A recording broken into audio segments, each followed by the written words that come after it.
Welcome guys, नमस्ते, good evening, welcome to a new video. And आज इस video में हम बात करेंगे म्यूचुअल फंड्स की।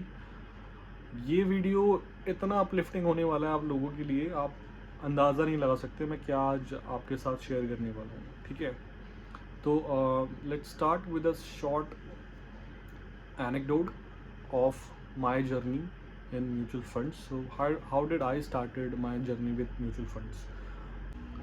So क्या कह रहा था मैं, I started with only 500 rupees with the intention कि if I save 500 rupees a month in a year I would save 6,000 rupees. ठीक है, and 6,000 rupees means a lot for me back then. And बस ये इतना सही इंटेंशन था। And over years, बहुत ज़्यादा साल नहीं, कुछ 4 5 6 साल के बाद I had a corpus of almost 6 lakh rupees in my mutual fund. ठीक है, प्योरली म्यूचुअल फंड्स, उसमें स्मॉल कैप्स थे, मिड कैप्स थे, इंडेक्स फंड्स भी थे। अब इसको यहीं पे पॉज कर दो, ठीक है, क्योंकि म्यूचुअल फंड का पहला तो एडवांटेज ये है कि वो आपके पैसे बचवा सकता है अच्छे अच्छे खासे, जितना आपने सोचा भी नहीं था। And secondly I would like to start with an real estate example. इसको यहीं पे रख लो, अच्छा क्यों है वो मैंने अपनी पर्सनल जर्नी बता दी। ठीक है, रियल एस्टेट का एग्जाम्पल एक लेते हैं, क्योंकि जो मैंने आपको पोर्टफोलियो बताया जहाँ तक मैं पहुँचा, ये वाला ज्ञान, क्योंकि हर ज्ञान के ऊपर एक ज्ञान होता है, ये वाला ज्ञान जो मैं आपको आज बताने वाला हूँ, ये मुझे उस पॉइंट पे समझ में आई वो चीज़। ठीक है, सो एक रियल एस्टेट के एग्जाम्पल के साथ स्टार्ट करते हैं। For example, you bought a property for 1 CR, 1 crore की प्रॉपर्टी आपने खरीदी है। ठीक है, एक ब्रोकर के थ्रू आपने खरीदी, अच्छा ब्रोकर था, एंड द ब्रोकरेज वॉज 1%, 1% के आसपास आपने ब्रोकरेज दिया। तो 1 करोड़ का 1% इज लाइक 1 लाख रुपए।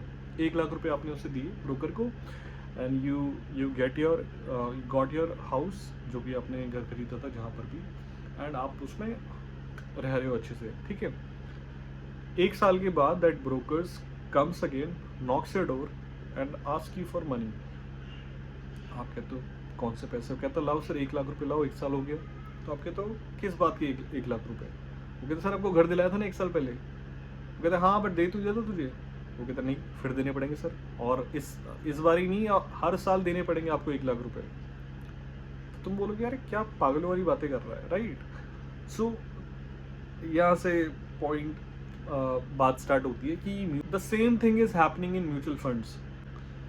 आपका हर फंड में एक एक्सपेंस रेशियो होता है, एंड वो 1.5-2-2.5% के आसपास होता है हर म्यूचुअल फंड का। ठीक है, ऑलमोस्ट, जो भी ऊपर नीचे थोड़ा सा चलता है, and they charge you 2.5% every year. आपका म्यूचुअल फंड, लेट सपोज आपने 1 करोड़ रुपए अगर म्यूचुअल फंड में इन्वेस्ट किया है, तो अगर वो, पहली बात तो अगर वो ना ऊपर बढ़ता है ना नीचे जाता है, it gets stagnant in 1 CR, वो आपसे 1 लाख रुपए, सॉरी 2.5% मीन्स 2.5 लाख रुपए हर साल का चार्ज करेंगे ही करेंगे। And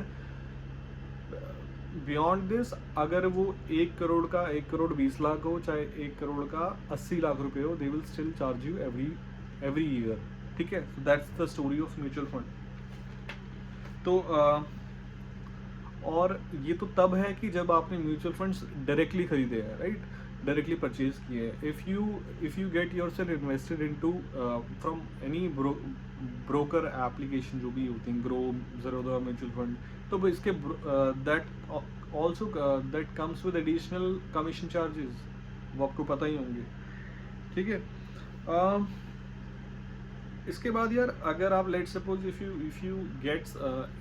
you stay invested in that fund for almost like 10 years, तो आपका जो 2.5% साल का है, इट गोज अप टू 33%। ठीक है, और अगर आप इसको बेचते हैं 10 साल के बाद, क्योंकि प्रॉफिट तभी तो आपको मिलेगा, राइट, नहीं तो तब तक तो नंबर्स पे ही प्रॉफिट है। तो रियल चीज़ क्या है? प्रॉफिट जब आपके बैंक अकाउंट में हो, पैसा जब आपके हाथ में हो, व्हेन यू कैन क्या बोलते हैं उसको, आप उसको खर्च कर पाए, वही रियल मनी है, असली पैसा है। ठीक है, तो 10 साल के बाद कंपाउंडेड अगर इसको लेते हैं, तो 33% के आसपास आपसे चार्ज कर चुका होता है म्यूचुअल फंड। जो ये मैनेजर्स की फ़ी होती है ना, 50-60 करोड़ फंड मैनेजर्स की, तो इसी चीज़ की फ़ी होती है, और यहीं से पैसा आ रहा है इनके पास। ठीक है। तो जब आप उसे बेचते हो तो कैपिटल गेन टैक्स आपको लगता है 12.5% सरकार लेके जाती है। एंड और अगर आप, क्योंकि एक और बात सत्य है यहाँ पे कि 10 साल तक ये भी देखा गया है कि एक ही फंड में लोग इन्वेस्टेड नहीं भी होते हैं, ठीक है। आप चेंज भी करते हो कि यहाँ से पैसा निकाल के, क्योंकि एक स्मॉल कैप की या नॉर्मल मिड कैप की जर्नी 5-6 साल की होती है।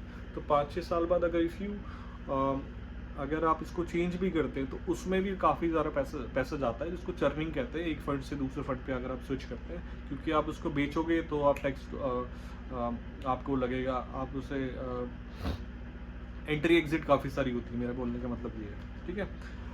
तो यार काफ़ी ज़्यादा 50-60% के आसपास ये बैठ जाता है 10 साल में, तो काफ़ी एक बड़ा एक्सपेंस है आपकी पॉकेट पे, ठीक है।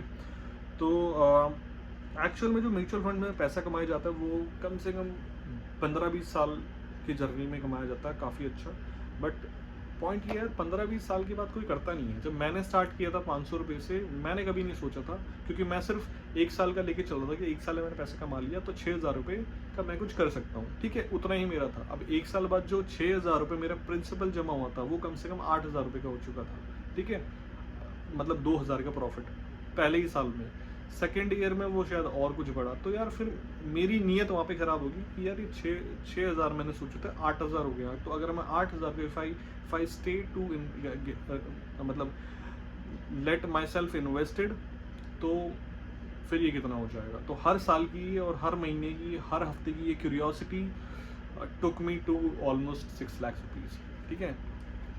तो हाँ, तो यार, और ये भी तो सिर्फ 5-6 साल ही थे।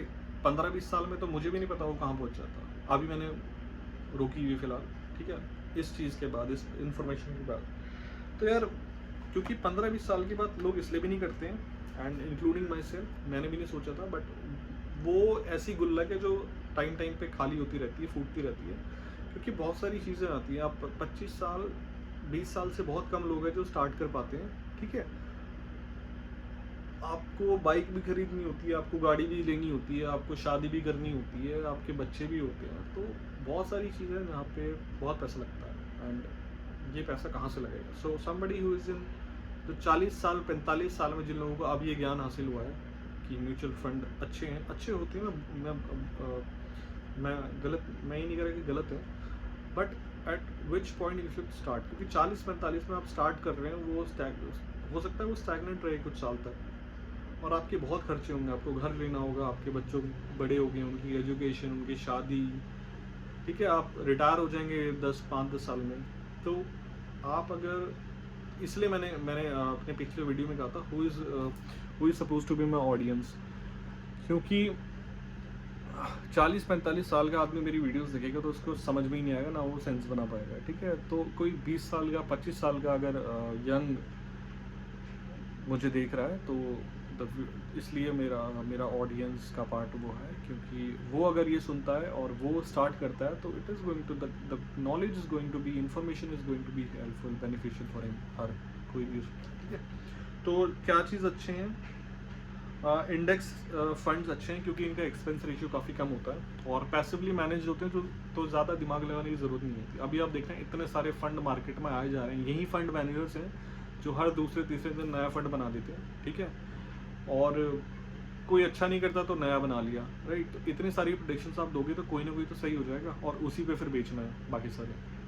तो इंडेक्स फंड्स मेरे हिसाब से ठीक हैं क्योंकि पैसिवली मैनेज होते हैं, ज़्यादा दिमाग लगाने की ज़रूरत नहीं थी। इंडेक्स फंड्स में जो जितने भी कंपनीज़ में पैसा आपका इन्वेस्टेड है, ये वो सारी कंपनीज ज़रूर हैं जिनमें बाकी सारे फंड्स में पैसा तो लगाया लगा है। आप HDFC देख लीजिए, मोस्टली हर फंड के पोर्टफोलियो में आपको दिख जाएगा, ठीक है।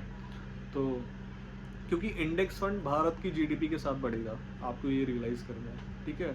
तो हो सकता है कि आपको उतने रिटर्न्स ना दे, बट और इनिशियली, क्योंकि लॉन्ग टर्म की बात करें तो बहुत अच्छे रिटर्न्स देते हैं सारे फंड्स, बट इंडेक्स फंड का क्या है कि पैसिवली मैनेजर, लेस स्ट्रेस आपको मिलेगा और एक्सपेंस रेशियो कम है, और काफ़ी सारे तो इनकम टैक्स वाले भी होते हैं, तो आप उनको भी देख सकते हैं जहाँ पे आपको टैक्स रिबेट्स मिलती है काफ़ी फंड्स में, ठीक है। थैंक यू, नमस्ते, बाय बाय।